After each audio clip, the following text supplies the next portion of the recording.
You're listening to Inside the Village, where all news is local and no topic is off limits.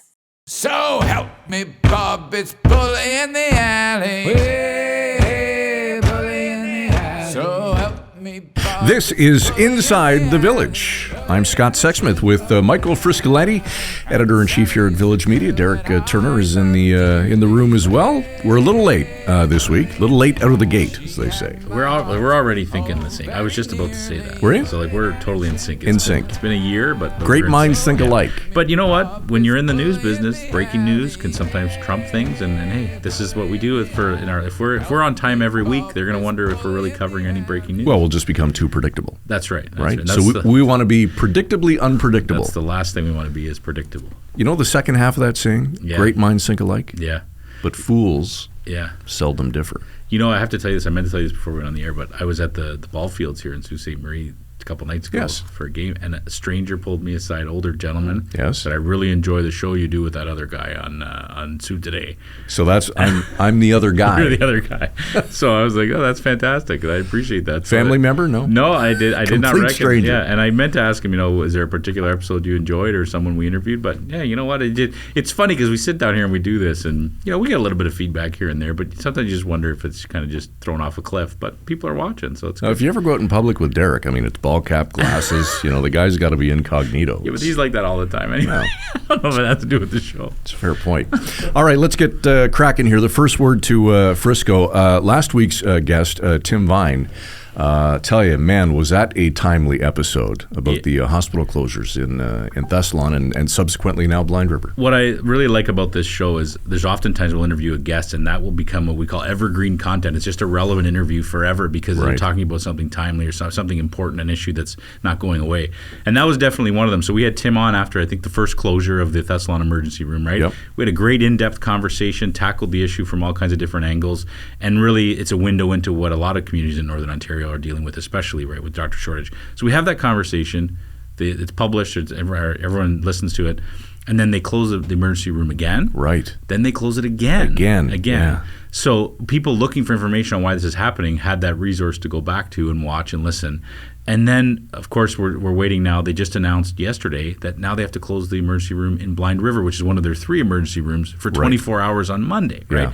So you can just imagine what Tim and his officials are doing around all day trying to make sure they can find a doctor. Even with one of the closures they had, it was supposed to be 24 hours. The last minute, they found someone to do the night shift. So they announced, oh, no, it's going to open earlier than expected. So, yeah, it's just one of those conversations I'm sure we'll go back to many times. It's like a giant game of whack-a-mole, right? Mole pops up, Thessalon, boom, fix that one. Blind River pops up. Where does it end? Yeah, but you know what? I to be honest, it came up in the provincial legislature last week. Mayor Stiles brought it up. Right, they're reading our coverage, they're seeing the stories, and they're seeing the interview, and it's getting some attention. So sometimes that's the way things work, right? You can have something going wrong for a long, long time, but the more attention it gets in the media, the more people sort of react to it. All right. It's golf season in Ontario, thankfully. Let's head to Sudbury and talk about a situation surrounding a particular golf course there, and our reporter Tyler Clark on the ground with some great coverage. Yeah, Tyler Clark, I think I've mentioned this on the show before. He's our City Hall reporter in Sudbury, and he's one of the best in the business. He's really good at what he does. He knows how to dig through hundreds and hundreds of pages of council documents, as great city council reporters do. And he's been on a story about how there's the main private golf course, I think I'm getting this accurate, is called Idlewild. Idlewild has a plan, a deal in place since the 60s where they're able to defer taxes. And now it's the deferral stands at like $860,000, right? So Tyler reported this and put this out in the fact because it's in the public interest that people in Sudbury know that this is happening, and actually asked every city councillor, 13 of them, 4 questions about this, basically what their reaction to it is, what do they think should happen, and only one replied to him and actually answered his questions, right? Interesting. So this is, to me, local journalism at its best, right? Tyler's not making an argument that this is good or bad. He's just saying, hey, folks, this is in place. This deal exists. This is what they owe in deferred taxes, and they're asking city councilors to comment on it. So, to me, it's a fantastic job. There's been plenty of stories written about it, and I think it's getting a lot of traction in Sudbury.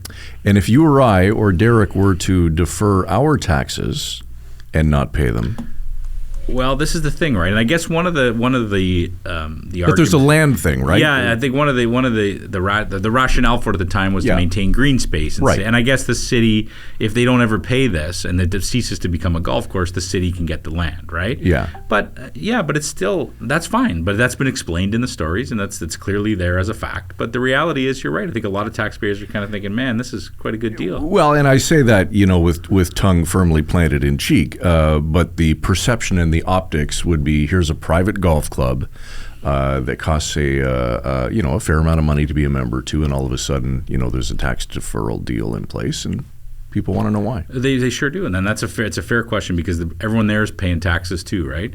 So we would also welcome, and if any of those 13 city councilors want to jump on Inside the Village and chat with us about it, they could come on here too. The door is always open. Michael Owen, a brand new reporter to the Village team based out of Bradford today, certainly kicked off his career with us in fine fashion. Yeah, welcome to the Village, Michael Owen, new reporter in Bradford for us, and had his first story was a beautiful piece about an off-duty firefighter who helped save a runner's life during a race in the community. And I just think of the times I started new jobs in this business, and it's great when you get to just hit the ground running and just show your stuff right from the beginning. And Michael did a beautiful job. You can read the story on Bradford Today. It's a beautiful piece about people coming together to help. And it's just definitely a sign of things to come, I think. Yes, certainly welcome to Michael. Okay, let's get to today's show.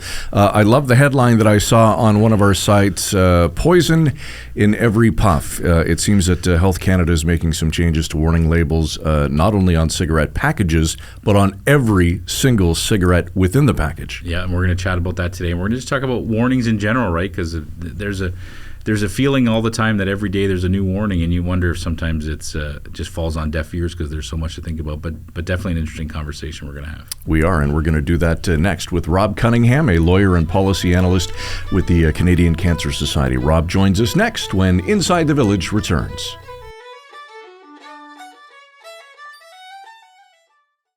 Reporters, editors, and journalists who go the extra mile to get the story and get it right. Go behind the scenes with those who cover the stories that matter most to you and your community. Look for it in the Village Features section of your favorite Village Media website across Ontario.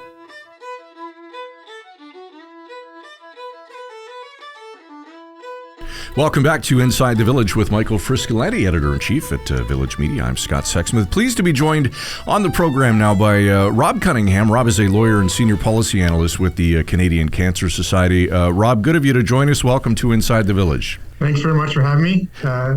Great to be with you. So, Rob, Health Canada is instituting some new warnings on not just cigarette packaging, but the cigarettes themselves later this summer. I guess my first question, Rob, do these warnings actually work? They're going to. We're very positive in terms of this announcement.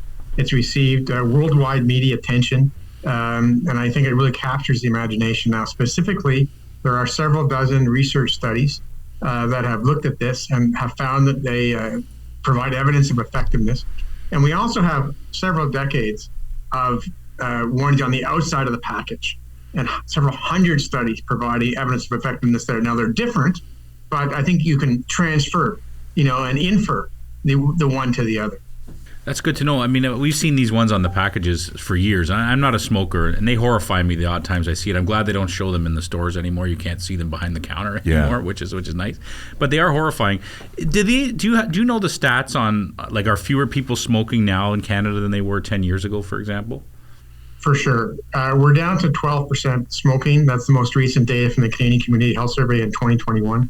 If we go back to 1965, there were 50% Canadians who smoked, including 61% of men. Wow. So we've also seen declines in youth smoking, which is encouraging. Still a lot that remains to be done. We have 3.8 million Canadians who smoke. It remains the leading preventable cause of disease and death, with 46,000 Canadians dying each year. A lot that remains to be done. Sorry, 3.8 million Canadians are still smokers. Is that what you said? That's right. Wow, I wouldn't have guessed it. No. It was that high of a number. No, so we think that these labels are having an impact and fewer people are smoking. Are there other things at play here about why the numbers have been going down? Well, it's really been a comprehensive series of measures. It's not just one thing. Taxation, regulation, and programs. Higher tobacco taxes have really made a big difference, probably the single most important factor. But I mean, you mentioned the ban on the visible displays at retail, but promotion restrictions in general. But also we don't have the same advertising, the lifestyle advertising, the sponsorship of arts and sports events that we used to. We have smoke-free workplaces and public places. The fewer places you could smoke, it's a great motivator to quit altogether. It just becomes less convenient than it used to. We do have educational programs. We have banned menthol cigarettes. We've had the warnings on the package and the plain packaging for the the brand part of the package to make it less attractive. It's a whole series of measures that have contributed. And I remember years ago, that was part of the whole marketing initiative, right? It was sexy to smoke. It was cool to smoke. And now I find when I'm out in public, when I see somebody smoking, it almost seems weird, like, because I'm not. You don't see it like you used to. It's not as prevalent as it used to be, and certainly not as sexy as it was once positioned. But when you mention about the sexiness and the coolness, historically, that's exactly the case. And the tobacco companies have tremendous marketing tools, and they made it sexy and cool with their big marketing spend. They would pay for cigarettes to be used or displayed in movies, and that would be exposed to a lot of youth and glamorize it. I mean, not everyone can live, in a cigarette ad, but they made what is, dried leaves that are deadly and containing an addictive drug sexy. I mean, that's incredible, and we've had to spend decades to undo that. I just read something this morning that cigarettes is the only consumer product that, when used as directed, will kill you. That's right. And if you're a long-term regular smoker, it's either 1 out of 2 are going to die prematurely, or maybe 2 out of 3 in terms of approaching 2 out of 3. That is serious. Imagine if 1 out of 2 people who took an airplane are going to die. We wouldn't put up with it for very long. And, it's been the tobacco industry has lobbied, and they've slowed our progress against laws and measures to reduce smoking. Imperial Tobacco this week, spoke out against the new requirement for warnings on cigarettes themselves. We just have to keep responding to the industry, but we have made progress. You mentioned put up with, Rob. Why do we put up with it? Is it just simply a matter that the tax revenue is too high for the government to ban them outright? I think that was a factor in the 1970s and the 1980s. That was an inhibitor to tobacco control. I don't think that's the case anymore. Governments provincially and federally are committed to reducing smoking. There's a greater awareness of the healthcare costs as well. $5.4 billion each year in terms of healthcare costs. That's tremendous. So I don't think we can't ban cigarettes outright because they're addictive, and we have contraband, and it just simply wouldn't work yet. We can get to a low level of prevalence one day. It become feasible, where that's quite a ways away. Mm-hmm. You talked about all the different measures that you've lobbied against, and all your organizations have lobbied against for years, right? The advertising, things like that. Where does this measure fall into that in terms of the significance of having these labels on individual cigarettes? Well, I think it's part of the overall tobacco warning system, which includes messages on the exterior, which, as mentioned, are going to be enhanced and new because they haven't changed in 12 years. The other ones were getting stale.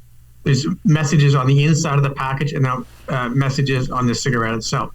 So it's going to have an impact, and part of it is just going to generate a lot of discussion. And we want smokers to be talking about this. We want their family members to be talking about it. Today, at this point, I think it's pretty difficult to quantify how much the impact is going to be, especially over a 10-year period. We know what the direction is going to be. We know that tobacco companies are concerned about the impact on cigarette sales and cigarette consumption. So it's going to take more time for evaluation. But we're optimistic in terms of the contribution to the overall effort. Mm-hmm. One of the warnings is going to say, as Scott mentioned, poison in every puff. What are some of the other things that we'll see on the actual cigarettes? Well, one is going to say, refer to damage to your organs. There's going to be 2 sets of 6 warnings. And the first set, is 6, followed by a set that's going to be rotated at a later point. One of them is going to simply cause cigarettes cause cancer. So it's giving new meaning to that old term, cancer sticks. So you're going to have word cancer. Put it in your mouth because they're going to be on the filter end of the cigarettes. And one of them is with respect to impotence. So one of them is cigarettes cause leukemia, which has never been a message that has been used for health warnings in Canada. And one of the advantages of having warnings directly on cigarettes is that you can have other health effects that you don't have space for on the package. And there's, 50, 60, how many different health effects are there from smoking? And there's going to be on the exterior of the package 2 sets of 14 warnings. So there's way more health effects than that. That is wild. Just trying to grasp how many warnings are on the one packet. That's crazy. It's interesting. We've heard that you see on social media all the time when people react to things. One of the things, the messages people are reacting to about this is, well, how come we're not doing this on fast food packaging, for example, or how come we're not having gone this far down the road on alcohol warnings? What would you say to people who kind of brush it aside like that, Rob? There's a couple of points. First of all, as you mentioned, cigarettes are the only product that kills when used exactly as directed, as intended. So it makes it unique, and almost the overwhelming majority of new users are underage youth who then become addicted, and they can't implement their choice to quit. At the same time, for other product categories like food, there is discussion to have better labeling information in terms of calories and carbohydrates, and there's going to be just approved federally, so it's going to take a few years more for implementation to enhance that warning information. Cigarettes are very specific. Food, there's many, many different types of food. It becomes more complex. Now, for alcohol, there are some countries that do have health messages on alcohol, including the United States. It's very small in the United States, and it's it's with respect to pregnancy and driving and operating machinery. But with the new information on alcohol that was released in January, in Canada, there started to be more discussion with respect to labeling for alcohol containers. Rob, where do e-cigarettes and vaping fit into this whole picture? Are there warning plans in place?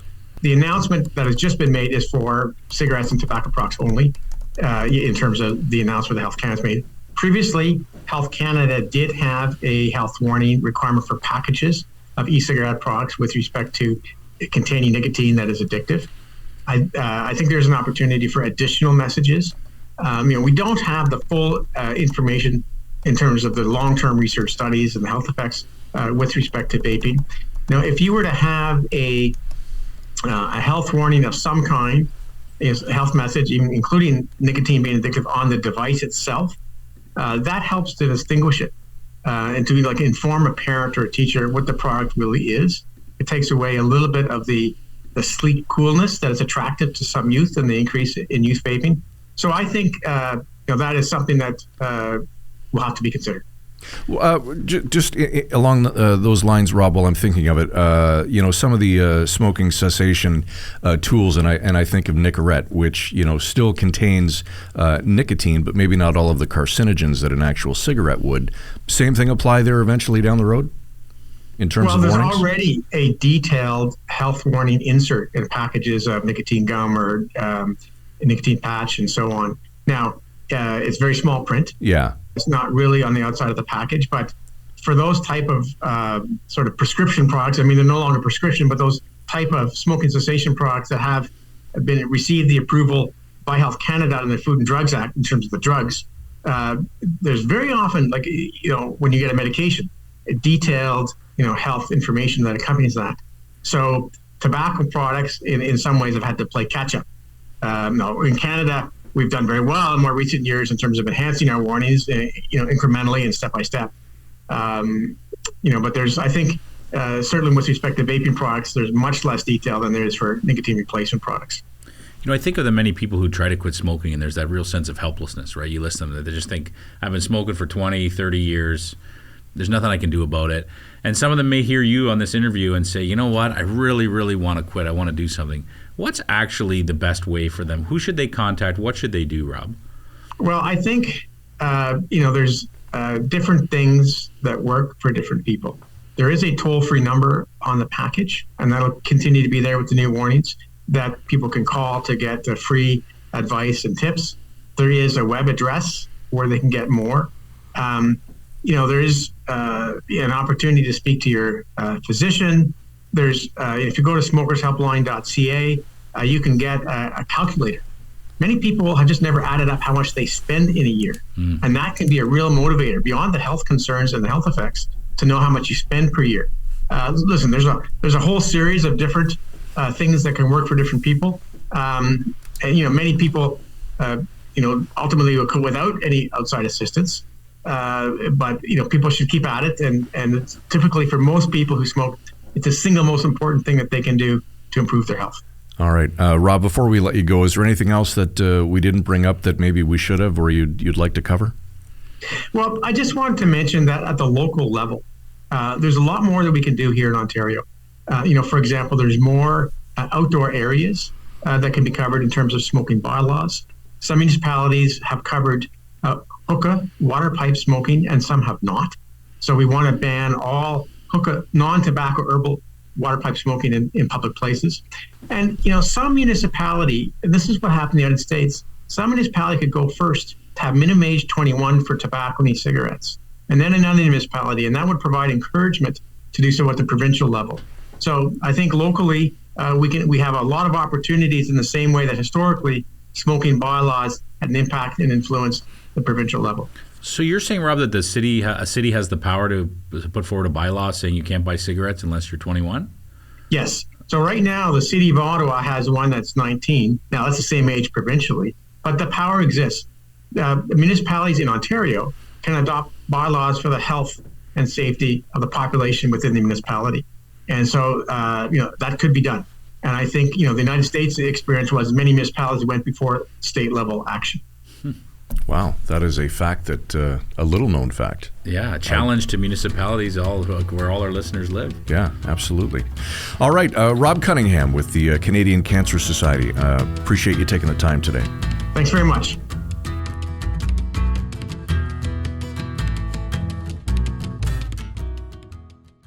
For the latest in in-depth features and enterprise journalism from your local writers at Village Media, be sure to check out The Big Read.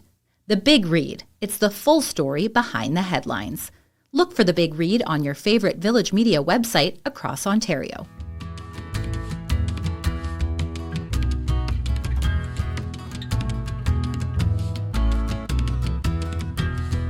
All right, back to wrap on another episode of Inside the Village with Derek Frisco and yours truly, Scott Sexsmith. Okay, during the commercial break, we just did some math. You did. Okay, I did some math. Give yourself some credit. All right, I used a calculator. Assuming that you smoke a pack a day in Ontario and your spouse also smokes a pack a day, how much do you think annually? Well, throw a number out. Well, when I was in high school, a pack of cigarettes was $3. So I don't know. They've gone up slightly. What are they now? Well, according to Google, if you were to buy a pack of 25, brand name, $15. For 25? For 25. So the math on that, annualized, you and your spouse, both smoking a pack a day, $11,000. Oh, literally up in smoke. They should put that as a warning list. That's the warning. That's the warning, man. Do you want to smoke or do you want to put your kid through school? Yeah, or you want to eat. Or do you want to eat? That's crazy. I mean, I shouldn't judge. I used to years ago. How did you quit? You know what? First of all, if you've never smoked and never tried to quit, it is the hardest thing in the world I shouldn't laugh to do. About it. It's an addiction. I shouldn't. It's terrible. And it's so hard. But for me, you have to want to quit. And I think that probably applies to anybody. Because if you don't want to quit and you enjoy it, you're not going to. But if you get to a point where you're like, you know what? I'm tired of feeling the way that I do. I'm tired of the cost. I want to do this. You've got to make that conscious decision. And I tried everything under the sun. Hypnosis, Zyban, all that stuff. None of it worked. The thing that worked for me was a book called The Easy Way to Stop Smoking. Author's name is Alan Carr. I think the book was $19.99 at Indigo or Kohl's or whatever brand they go by now. Millions of people worldwide have used this tool to quit smoking. The author, if I recall, was a smoker. In fact, he smoked 4 packs a day. How's that even possible? That's 100 cigarettes. Like you'd constantly be smoking. You're lighting one with the next one. Right after another. Oh. And he quit cold turkey. Wow. Cold turkey. So I read the book a couple of times. Did he smoke while he was writing the book? In fact, in the book, he encourages you to take a cigarette break. Really? Absolutely. Did you skip to that part? I kept reading it just to make sure I got just to make sure you got that part right. Oh, I shouldn't laugh. Anyway, hardest thing in the world. So I applaud anybody that tries to do it. Good for you. Alan Carr, the easy way to stop smoking. It's probably not $20 now because everything's gone up. But well, I got to say, I just thought of a great story idea for all of our teams to ask their mayors or city councils. Would you consider raising the purchasing age for cigarettes? Isn't that crazy to know that that's a municipal thing and not a provincial or federal? It's crazy, right? I mean, you want to have a city make an impact on public health. Hey, maybe, you know what?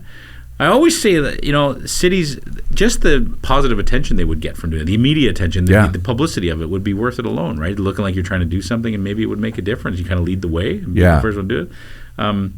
The question is, though, who's brave enough to do it? Yeah. Right? Because it's a big step.